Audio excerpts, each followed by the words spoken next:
There was a man named Odysseus, a hero of sorts. For 7 years he had been stranded on an island by a beautiful nymph named Calypso, who had fallen in love with him. But all Odysseus really wanted was to go home to Ithaca and his lovely wife Penelope and now adult son Telemachus.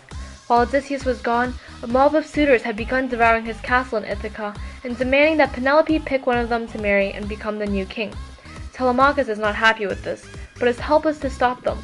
With the permission of Zeus, Athena, disguised as an old friend of Odysseus's, comes down and suggests to Telemachus that his father in fact may not be dead and that he should banish the suitors in his house.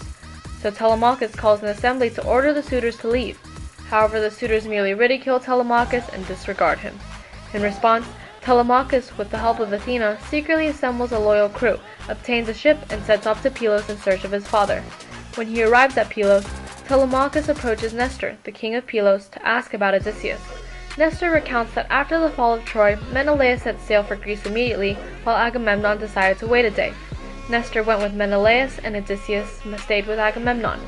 That was the last he heard of Odysseus. Nestor suggests instead that he visit Menelaus, so Telemachus arrives at Sparta and meets with Menelaus and his wife Helen. Menelaus and Helen happily recount Odysseus' cunning at Troy and Menelaus' own return. He tells of capturing Proteus to find the way back to Sparta, and that Proteus had also informed him that Odysseus was alive but imprisoned by Calypso on her island. Finally, having found information regarding his father, Telemachus sets sail back home to Ithaca.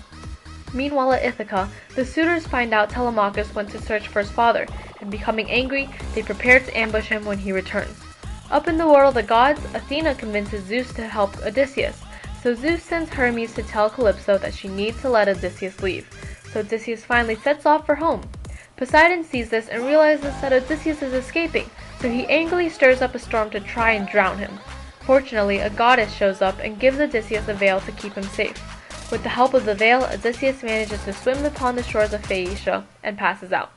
Athena appears to Nausicaa, the Phaeacian princess, in a dream and convinces her to go to the river. There she finds Odysseus and brings him back to the palace. Odysseus tells the king and queen his story of how he became stranded. After the Trojan War, Odysseus' men plunder a city on their way home and stay until they are chased out by retaliating forces. Zeus, angry at the Greeks, sends a storm which sweeps them to the land of the Lotus Eaters. There, Odysseus' men eat some of the intoxicating fruit and refuse to leave, so Odysseus has to drag his men back to the ship and lock them up. They then wash up on the land of the Cyclops. Odysseus takes some of his men to find food, but they end up trapped in the cave of a Cyclops named Polyphemus, who is also the son of Poseidon. Polyphemus ends up eating 2 of Odysseus' men, so Odysseus devises a plan to escape. He feeds Polyphemus wine, introduces himself as nobody, and then when Polyphemus passes out, Odysseus and his men take a large wooden staff and stab Polyphemus in the eye. When Polyphemus' neighbors come to his cry, Polyphemus tells them, "Nobody's killing me," prompting his neighbors to leave. Odysseus and his men are finally able to escape on the bellies of the sheep the next morning. As Odysseus is leaving, he yells out to Polyphemus his real name, which results in the hatred Poseidon has for Odysseus.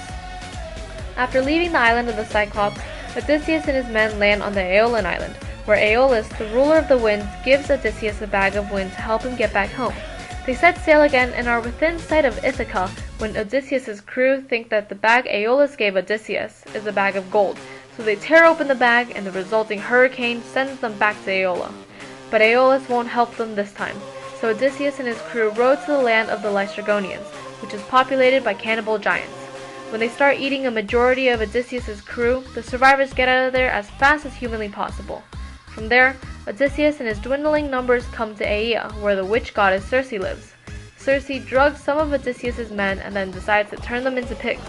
When Odysseus goes to rescue his men, Hermes gives him a herb to protect him from being enchanted by Circe.